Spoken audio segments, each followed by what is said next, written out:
va a ser el himno número 106. Himno número 106.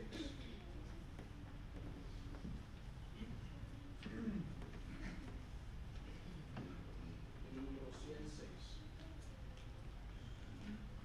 Cristo es mi dulce Salvador, mi bien, mi paz, mi luz. Mostróme su infinito amor, muriendo en dura cruz. Cuando estoy triste encuentro en él consolador y amigo fiel. Consolador, amigo fiel es Jesús.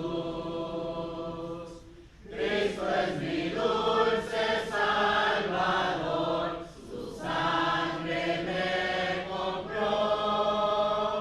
Con sus heridas y dolor, perfecta paz me dio. Dicha inmortal allá tendré, con Cristo siempre reinaré. Dicha inmortal allá tendré con Jesús. Cristo es mi dulce Salvador, mi eterno Redentor. Oh, nunca yo podré pagar la deuda de su amor. Le seguiré, pues en la cruz no temeré llevar su luz. No temeré llevar la cruz de Jesús. Cristo es mi dulce Salvador, por él salvado soy. La roca de la eternidad, en quien seguro estoy. Gloria inmortal allá tendré, con Cristo siempre reinaré. Gloria inmortal allá tendré con Jesús. Also, in preparation for the Lord's Supper, we will be singing hymn number 590. Number 590.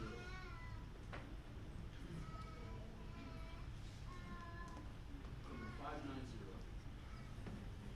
Jesus is all the world to me, my life, my joy, my all. He is my strength from day to day. Without him I would fall. When I am sad, to him I go. No other one can cheer me so. When I am sad,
conocen la ley, que la ley se enseñorea del hombre entre tanto que éste vive.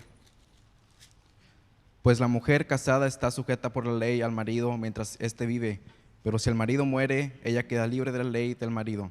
Así que si en vida del marido se uniere a otro varón, será llamada adúltera. Pero si su marido muriere, es libre de esa ley, de tal manera que si se uniere a otro marido, no será adúltera. Así también vosotros, hermanos míos, habéis muerto a la ley mediante el cuerpo de Cristo, para que seáis del otro, del que resucitó de los muertos, a fin de que llevemos fruto para Dios. Porque mientras estábamos en la carne, las pasiones pecaminosas que eran por la ley obraban en nuestros miembros, llevando fruto para muerte. Pero ahora estamos libres de la ley por haber muerto para aquella en que estábamos sujetos, de modo que sirvamos bajo el régimen nuevo del Espíritu y no bajo el régimen viejo de la letra. Romans chapter 7, verse 1 through 6.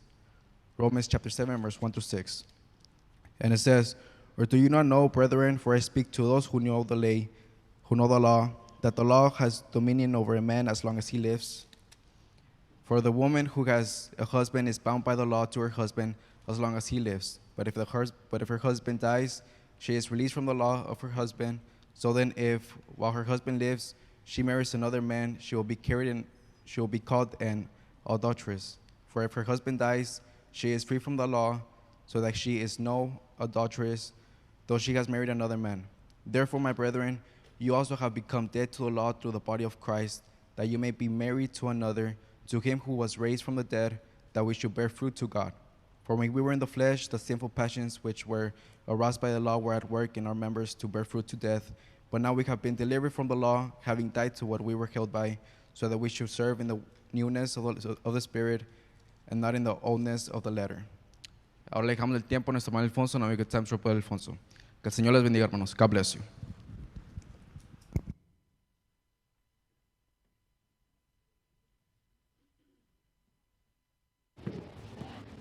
Vamos a expresar nuestra gratitud a todos ustedes por su presencia entre nosotros en esta mañana. Once again, we would like to extend our appreciation to all of you this morning. A ustedes que nos están visitando en esta ocasión, le queremos decir que estamos aquí para ayudarles con cualquier necesidad espiritual que usted pueda tener en su vida. For those of you that are here visiting with us, we would like to let you know that we're here to help you with any spiritual need that you might have in your life. Queremos ayudarle para que así pueda tener una buena relación con el Señor Jesucristo, para que pueda tener la confianza que sus pecados han sido quitados y que así pueda sentir la esperanza que la palabra del Señor les da de que si acaso Jesucristo llegaría de llegar, o si acaso la muerte nos llegaría de sorprender, que nosotros vamos a estar con el Señor para siempre. We would like to help you to come to a knowledge that you are in a good standing for a relationship with the Lord Jesus Christ. We want for you to understand that whenever you have this confidence, whenever you have this within your mind, that you will feel at ease, knowing fully well that no matter what comes our way, if it is that our Lord Jesus Christ will come back for the second time, or if death surprises us, that we will be in a good standing with our Lord, and that we will know that we will have a good relationship with Jesus Christ, and that we will be with Him eternally. Esta mañana quiero que abran sus Biblias a Colosenses capítulo 2 y versículo 14 y 15. This morning I want you to open your Bibles to Colossians chapter 2 and verse 14 and 15.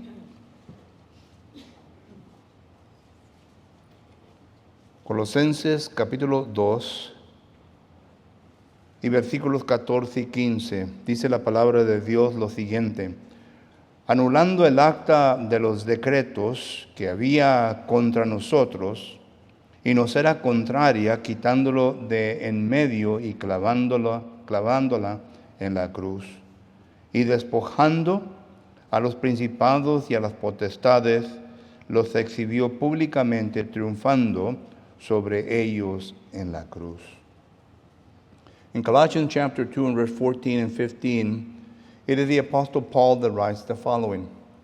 Having wiped out all handwriting of requirements that was against us, which was contrary to us, and he has taken it out of the way, having nailed it to the cross, having disarmed principalities and powers, he made a public spectacle of them, triumphing over them in it. Que el Señor bendiga su palabra. May God bless His holy word. Vamos a orar, hermano. Let's pray. Eterno Padre, en esta mañana le damos gracias por la lectura de su palabra, tanto la de Romanos capítulo 7, versículo 1 al 6, en donde nos da a entender el mismo mensaje de Colosenses capítulo 2 y versículo 14 y 15. Y le ruego pues, Padre eterno, que en esta mañana todos hayamos entendido lo que usted quiere comunicar en esta mañana hacia nosotros. Y por lo tanto, eterno Padre, ahora que empezamos para elaborar este estudio, te ruego pues que traiga a mi memoria, a mi mente, eterno Dios, aquellas cosas que usted me ha puesto en ellas para que así las pueda comunicar conforme a su santa palabra. Que al hacerlo, eterno Dios, ninguna duda esté en nuestra mente, sino que una edificación completa en la cual lleguemos al entendimiento de su palabra y que podamos, eterno Dios, asimilarla en nuestra vida. Esta mañana, si acaso existe alguno entre nosotros, eterno Dios, que necesite que hacer las cosas bien con usted, le ruego pues, Padre eterno, que nos ayude para poder humillarnos ante usted y hacer lo que es correcto para que así, eterno Padre, podamos continuar nuestro camino hacia el cielo. Heavenly Father, we're so thankful for the scripture that was read this morning. Romans chapter 7, verses 1 through 6, and also Colossians chapter 2 and verses 14 and 15. These are similar verses that relate to us the same concept, which we will be studying in a while.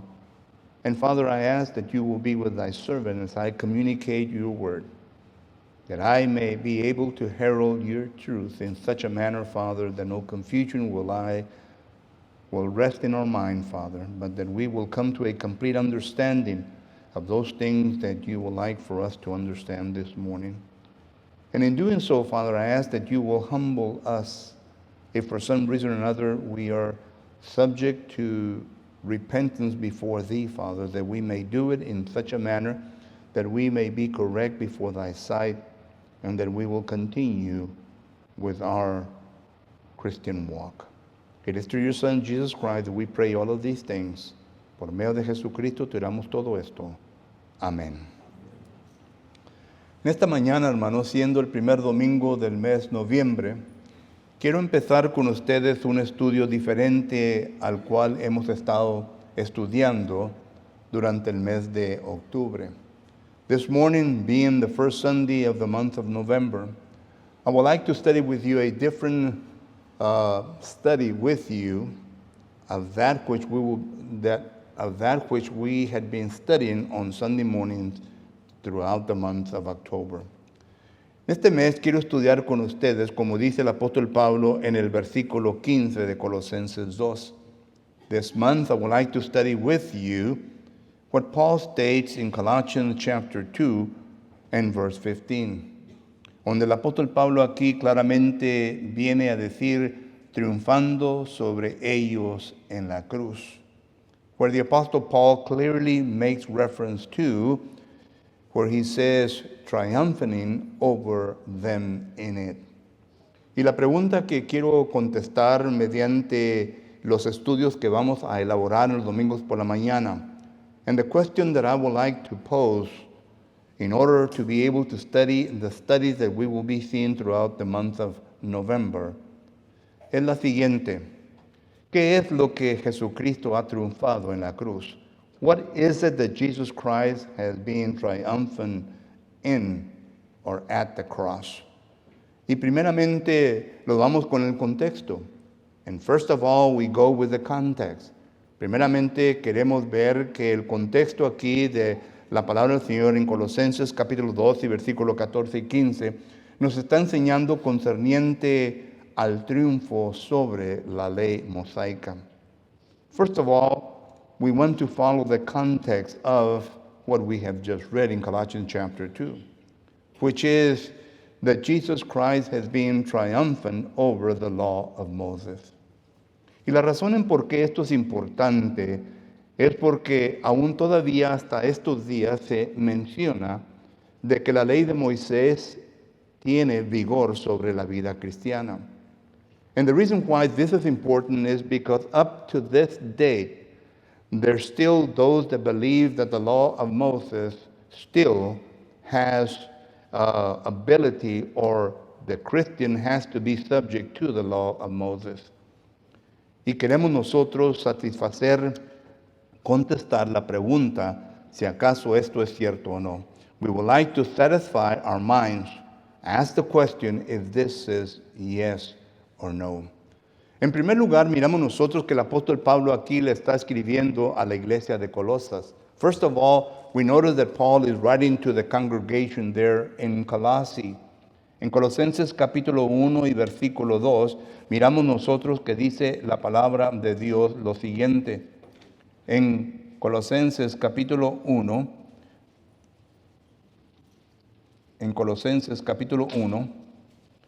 es que no tengo la Biblia bilingüe, hermano, tengo que estar confiando aquí en el teléfono y en veces se me va para un lado. Capítulo 1 y versículo 2 dice la palabra de Dios lo siguiente: a los santos y fieles hermanos en Cristo que están en Colosa. Notice what Colossians chapter 1 and verse 2 says. To the saints and faithful brethren in Christ who are in Colossae.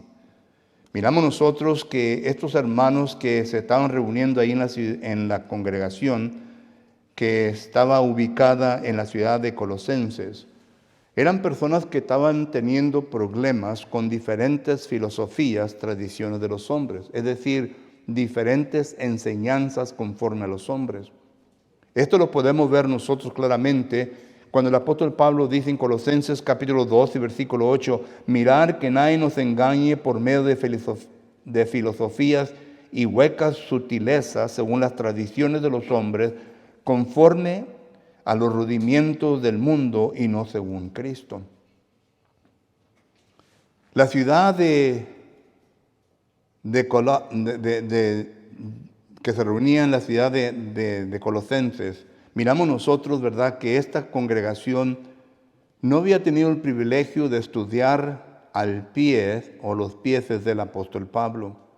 El apóstol Pablo no tuvo la dicha de ir y de confirmar las almas de estos miembros, así como lo dice Hechos capítulo 14, versículo 22, sino que ellos fueron instruidos por un discípulo del apóstol Pablo. Esto claramente lo podemos ver en Colosenses capítulo 1, versículo 7.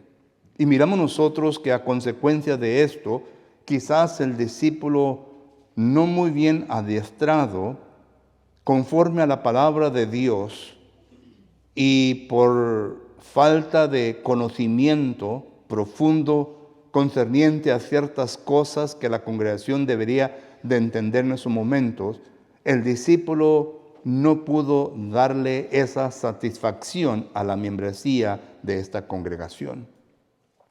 Porque claramente entendemos y vemos que el ministro de esta congregación tuvo que ir al apóstol Pablo para poder preguntarle cosas. No dice qué cosas el ministro de esta congregación fue a preguntarle al apóstol Pablo, pero vemos que fue hasta Roma para poder adquirir más información, más enseñanza concerniente a ciertas cosas necesarias en la congregación de esta ciudad.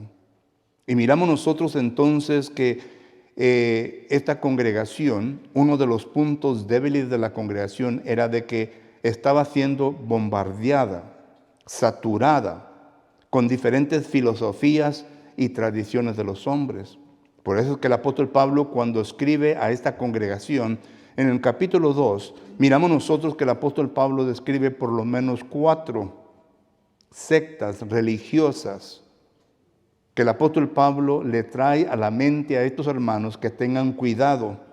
Así como Jesucristo le dijo a sus discípulos, tengan cuidado de la levadura de los fariseos, de los saduceos. Así el apóstol Pablo le está diciendo, tengan cuidado de estas falsas enseñanzas de estos hermanos, o según dicho, hermanos que entraban como espías, según como dice Colosenses 2:4, pero que traban sus propias herejías destructoras, segunda de Pedro capítulo 2 versículo 1, para destruir a la congregación.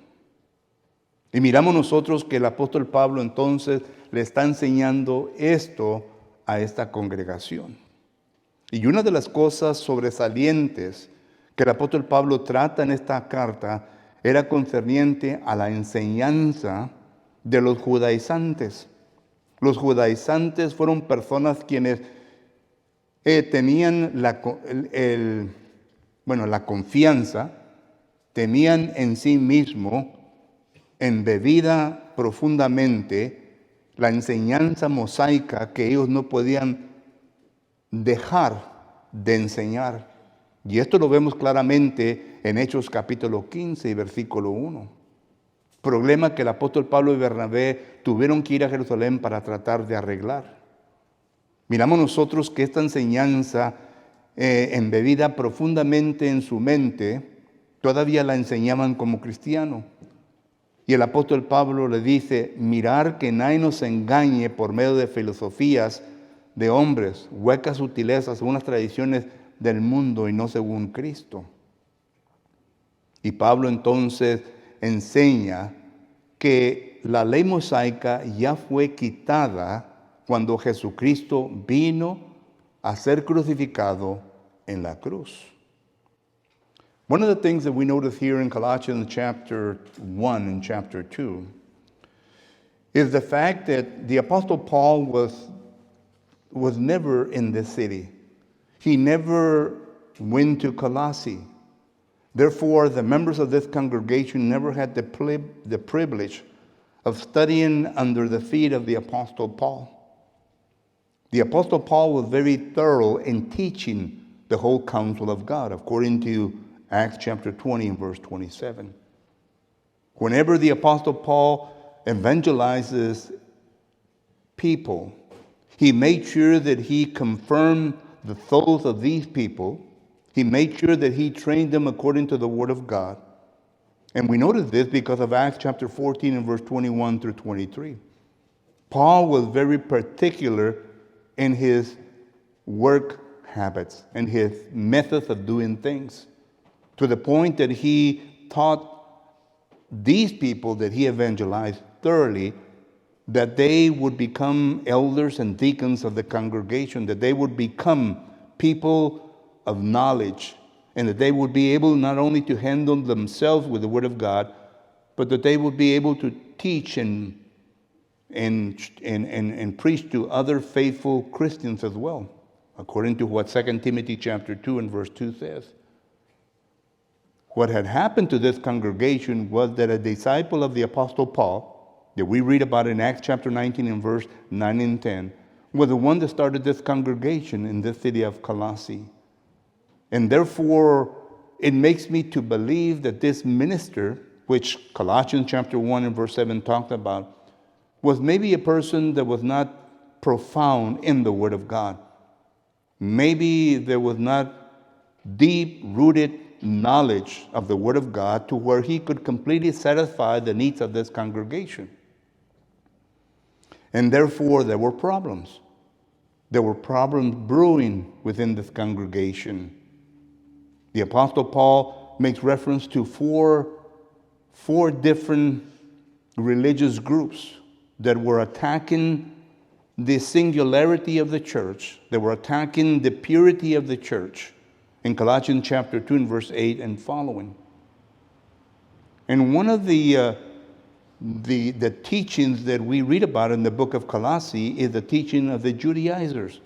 The Judaizers were Christians, but yet these Christians came in as spies, according to Galatians chapter 2 and verse 4, to infiltrate the purity of the church and to be able to establish their heresies to the point of destruction of congregations. This is what 2 Peter chapter 2 and verse 1 says. And because of all of this that was taking place, their minister had to travel all the way to Rome in order to ask Paul some very important questions. He wanted more answers. He wanted a profound knowledge in how he could help this congregation. I'm talking about the minister. And therefore, we notice chapter 2 that he talks about that he goes to Rome and he asks the Apostle Paul certain questions. But the point that I'm trying to relay is that this congregation had severe problems. And the Apostle Paul knows that one of the problems was that they were teaching that the law of Moses was still over the Christians, when Jesus Christ had already dealt with that. We know this because of Acts chapter 15 and verse 1. Paul and Barnabas had to go to Jerusalem to take care of such matters, such problems. And we notice that this not only happened during that time, but still in our days, we still have people that believe and teach the same thing. That the law of Moses is still before Christians. When in actuality, the Apostle Paul says that Christ has already crucified the law of Moses. Entonces, si acaso Jesucristo ya ha crucificado la ley mosaica, ahora, tenemos que entender que es inspirada por Dios. Tenemos que entender que tuvo su propósito. Tenemos que entender que tuvo su duración. Tenemos que entender que todo esto viene de parte de Dios. Y es lo que quiero investigar con usted. ¿Qué es lo que la Escritura nos enseña concerniente al propósito de la ley de Moisés? ¿Por qué es que se dio la ley de Moisés? El apóstol Pablo lo contesta claramente en en Gálatas capítulo 3 y versículo 19. Note lo que el apóstol Pablo nos viene a decir en Gálatas capítulo 3 y versículo 19. Dice, entonces, ¿para qué sirve la ley? Fue añadida a causa de las transgresiones hasta que viniese la simiente a quien fue hecha la promesa, y fue ordenada por medio de ángeles en la mano de un mediador. El apóstol Pablo aquí nos está dando la respuesta en el propósito de la ley de Moisés. Notice what it says in Galatians chapter 3. In Galatians chapter 3 and verse 19.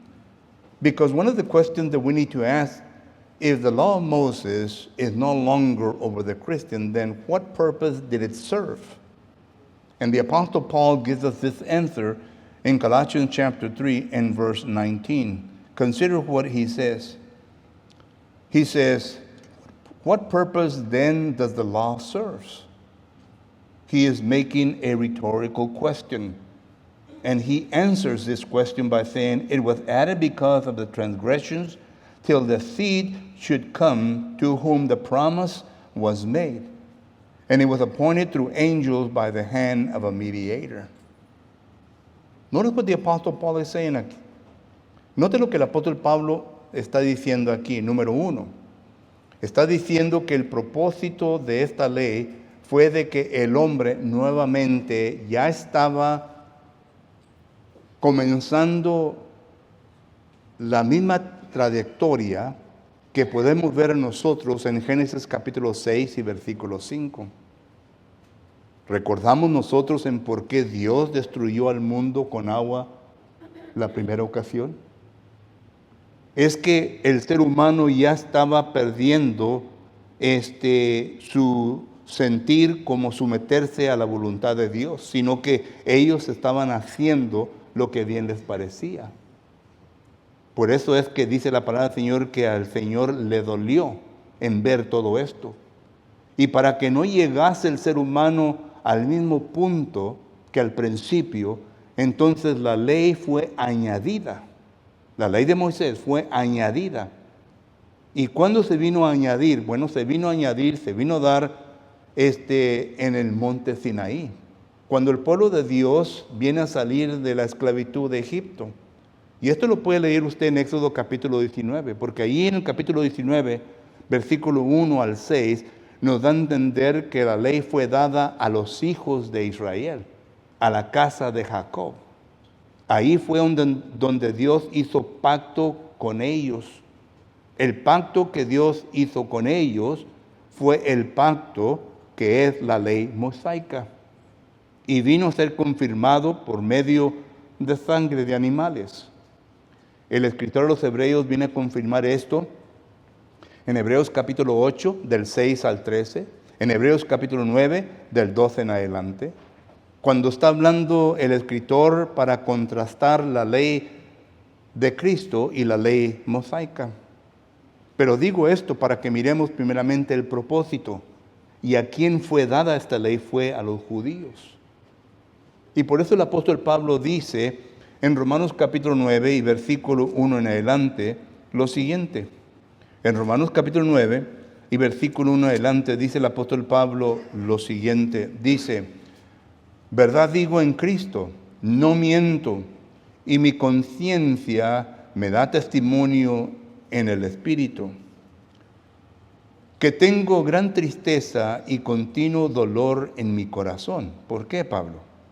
Porque deseaba yo mismo ser anatema, separado de Cristo, por amor a mis hermanos, los que son mis parientes según la carne. Ya identifica a los judíos. Y note lo que dice el versículo 4, que son israelitas, de los cuales son la adoptación, la gloria, el pacto, la promulgación de la ley, el culto y las promesas. El apóstol Pablo dice, a ellos se les vino a prometer, a ellos se les vino a dar este pacto. No está hablando del cristiano, sino que a mis parientes según la carne. Y luego miramos nosotros que una vez que establece todo esto, miramos que el apóstol Pablo nos hace entender que únicamente fue para ellos. Entonces, ¿cuál fue el propósito? Para detener las transgresiones, para detener el pecado. ¿A quién se le dio esta ley? Se le dio a los judíos únicamente. Esto claramente lo podemos ver en el Antiguo Testamento y en el Nuevo Testamento. Ya dimos los versículos. Le puede añadir Deuteronomios capítulo 5, versículo 1 en adelante, a estos versículos. First of all, we notice that whenever we look at the purpose of the law, we go to Galatians chapter 3 and verse 19, where we notice that the purpose was to detain the transgression and the sinful nature of mankind. If you recall, when you read your Bible, you go back to the book of Genesis, especially chapter 6, and you will notice there that the world was destroyed, first of all, with water because of that same situation. Things got out of hand. People began to be involved in sin to the point that the heart of God was dwelling because of that same situation. So God was not going to let this become again a situation where he had to deal with. So therefore, whenever his people came out of Egypt, where they were slaves, he gave them the law. And the law was given to the Jewish people.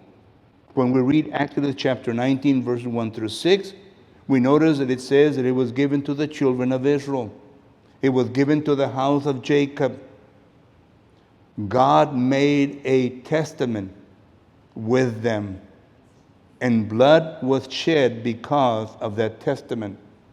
The writer to the Hebrew people in Hebrews chapter 8 and verse 6 through 13, Hebrews chapter 9, he is using those same arguments in order for the Judaizers to understand this concept, which they were not able to understand for some reason or another.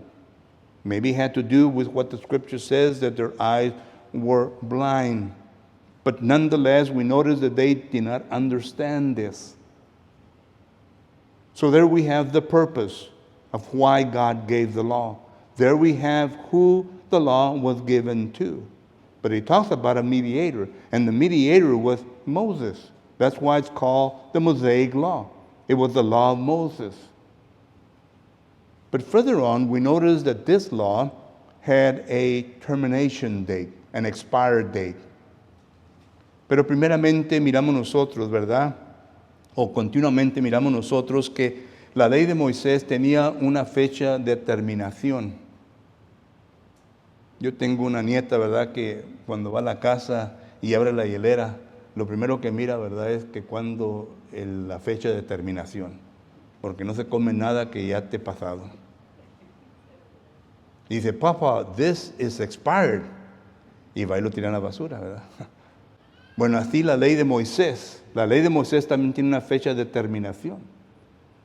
Y miramos nosotros que esta fecha de terminación no la encontramos únicamente en el Nuevo Testamento, sino que la encontramos en el Antiguo Testamento. En Jeremías capítulo 31 y versículo 31 al 34. Y ya no voy a leer los pasajes porque el tiempo se me pasa. Jeremías capítulo 31, versículo 31 al 34. Vemos nosotros en donde Jehová Dios nos da a entender que la ley mosaica llegaría a terminar en un tiempo futuro.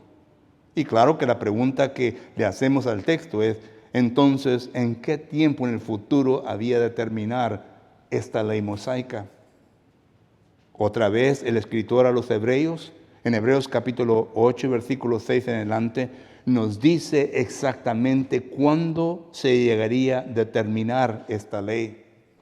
Gálatas capítulo 3 y versículo 24 es otro versículo que nos da a entender cuándo se llegaría a terminar esta ley, que era un año hasta que llegara Cristo.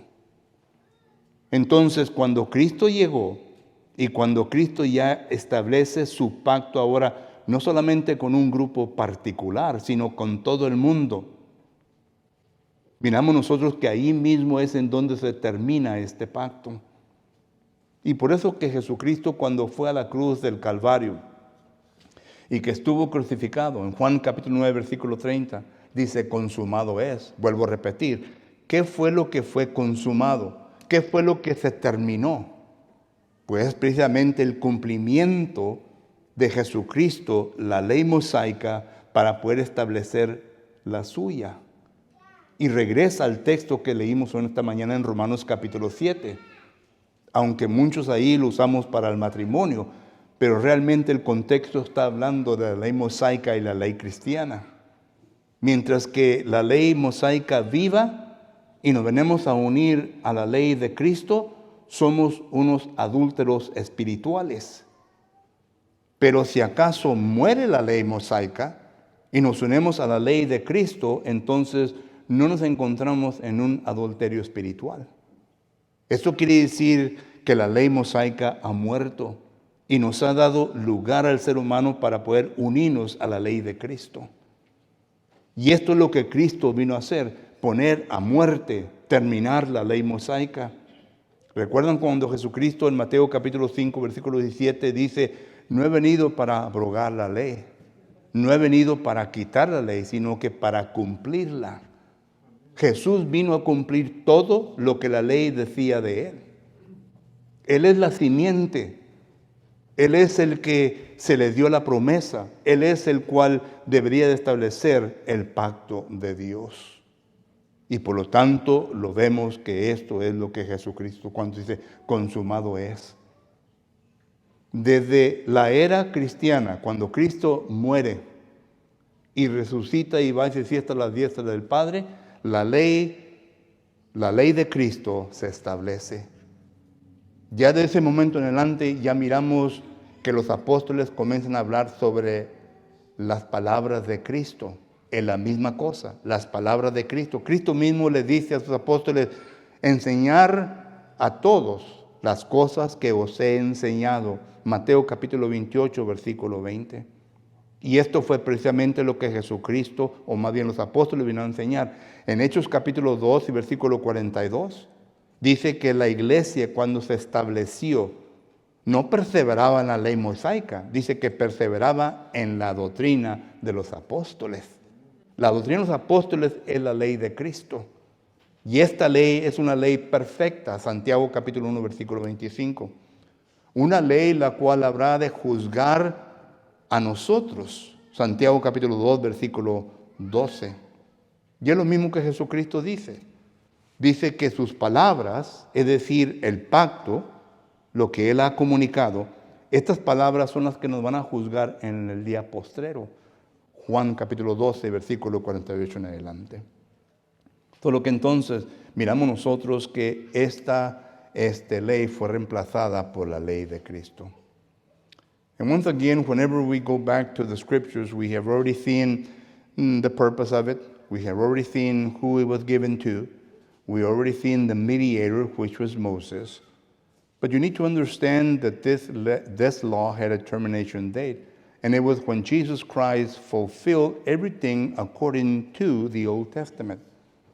Jesus Christ came to this earth not to take away the law, but to fulfill the law of Moses.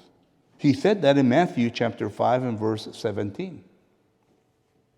And we notice that Jesus Christ fulfilled everything that was written of him in the Old Testament law. He had to do this in order to be able to take it out of the picture. The scripture that was read this morning in Romans chapter 7 and verses 1 through 6. Even though many ministers use those verses to talk about marriage, it is talking about, contextually, it's talking about the old law and the new law. And the Apostle Paul is saying, if the old law still lives, then if we are united in the new law, we become spiritual adulterers. But if the old law has died and we unite with the new law, we are not found in that situation. So any person that is subject to the Old Testament law and to the New Testament law, they are committing spiritual adultery because they do not let go of the old law, which has already been nailed to the cross. Jesus Christ was triumphant in dealing with that. And that is found in John chapter 19 and verse 30, where it says that it is finished. And of course the question is asked, what was finished? The fulfillment of the Old Testament law, the doing away from it, and therefore establishing the new law of Jesus Christ, which is a perfect law. James chapter 1 and verse 25. It is a law that will judge us. James chapter 2 and verse 12. It is the words that will judge us at the final day. John chapter 12 and verse 48 and following. Entonces, cuando nosotros hablamos de que la ley mosaica todavía existe sobre el cristiano, estamos enseñando algo que no es conforme al Nuevo Testamento. El Nuevo Testamento es el pacto para nosotros. Y es por esto que el Nuevo Testamento lo enfatizamos, lo enseñamos, porque es las palabras que nos habrá de dar vida eterna. Cuando Jesucristo le dice a Pedro, o Pedro le dice a Jesucristo, Señor, la gente se está yendo. Y Jesucristo le dice a Pedro, ¿quieres irte tú también? Y Pedro le contesta, Señor, ¿a quién iremos que tengan palabra de vida eterna? ¿A quién? El Nuevo Testamento son palabras de vida eterna. No es palabra para muertos, es palabra de vida eterna. Pero para poder heredar la vida eterna, hay ciertos pasos que nosotros tenemos que llevar a cabo. Número 1, tenemos que leerlo. Bienaventurado el que lee, tenemos que leerlo. Porque si no leemos, entonces, ¿cómo podemos alcanzar la fe que necesitamos para continuar el siguiente paso? Dice la palabra de Dios en Romanos capítulo 10, versículo 17, que la fe viene por el oír y oír la palabra de Dios. Y la palabra de Dios se oye cuando se lee, cuando se escucha. Y entonces ya llegamos al segundo paso de tener fe. La fe es solamente una persuasión y convicción de lo que hemos leído. Y la Escritura me ha convencido de que soy pecador. Romanos capítulo 3, versículo 9 dice que no hay ni aún justo. No hay ni algún justo. ¿Por qué? El versículo 23, por cuanto todos han pecado, están destituidos de la gloria de Dios. Yo entiendo de que por mis propias fuerzas yo no puedo justificarme. Necesito a alguien, y ese alguien, el apóstol Pedro dice en Hechos capítulo 4, versículo 12, no hay ningún nombre dado a los hombres debajo de los cielos del cual pueda ser salvo únicamente en Jesucristo. Jesucristo. Y entonces, para poder venir a ser revestidos de Cristo, para poder llegar a Cristo, no solamente se necesita que leer, no solamente se necesita fe, pero uno necesita que arrepentirse, porque le pertenecemos al diablo. Voy a ser franco, le pertenecemos al diablo. Hay dos potestades fuertes en este mundo, la mala y la buena. La mala es dirigida por el diablo. Efesios capítulo 2, versículo 1 al 3 dice que somos hijos de desobediencia, siguiendo la corriente del príncipe de este mundo. Y el príncipe de este mundo es Satanás. Es Satanás. Punto. Entonces miramos nosotros que tenemos que despojarnos de esas tinieblas de Satanás, como dice Hechos capítulo 26 y versículo 18, para poder entrar al reino de luz. Y el arrepentimiento es lo que hace, porque arrepentimiento quiere decir un cambio de mente, un cambio de vida, ya dejar de hacer lo que uno está haciendo, pero aún todavía a este punto no es salvo a la persona, sino que todavía necesita que, dice Jesucristo, que confesarme delante de los hombres. El que me confiese delante de los hombres, yo le confesaré ante mi Padre que está en los cielos. Mateo capítulo 10, versículos 32 y 33. Mientras no confiésemos a Jesucristo como nuestro Señor, Jesucristo no habrá de confesarnos delante del Padre que está en los cielos. El eunuco confesó a Jesucristo. Yo creo en Jesucristo, le dice a Felipe. Yo creo en Jesucristo. Y aquí hay agua, ¿quién impida que yo sea bautizado? Hechos capítulo 8, versículo 26 en adelante, o 36 en adelante. Miramos nosotros entonces que tiene que ver confesión. Y enseguida, después de la confesión, viene el bautismo. Una declaración a todo principado, a toda potestad, a todo mundo, de que yo me voy a revestir con Cristo Jesús. Porque este bautismo es un revestimiento con Cristo. Gálatas 3:26. Yo me vengo a revestir, yo me vengo a vestir de Cristo Jesús. Vengo a tomar mi lugar juntamente con Cristo. Y desde ese momento que yo me levante las aguas del bautismo, cuando ha sido justificado, santificado, entonces yo puedo clamar a Dios, Abba Padre. Porque ahora tengo ese privilegio de que ya no soy pecador, ahora soy limpio de mis pecados. Ahora yo tengo el privilegio de acercarme al trono de Dios y pedir. Juan capítulo 5, versículo 14, Hebreos capítulo 10, versículo 22. Pero mi pregunta a usted en esta mañana es, ¿ha hecho usted esto? Esto es lo que el Nuevo Testamento enseña, no es enseñanza mía. Y si no lo ha hecho, entonces está afuera de Cristo, perdido. Efesios capítulo 2, versículo 12 lo describe muy bien. Sin Cristo, sin esperanza, sin los pactos de la promesa, aparte de Dios en este mundo. ¿Eso es como quiere estar toda su vida? Y si no es, entonces, ¿por qué no arregla cuentas hoy en esta mañana? ¿Qué le detiene? ¿Qué hay más importante que su salvación?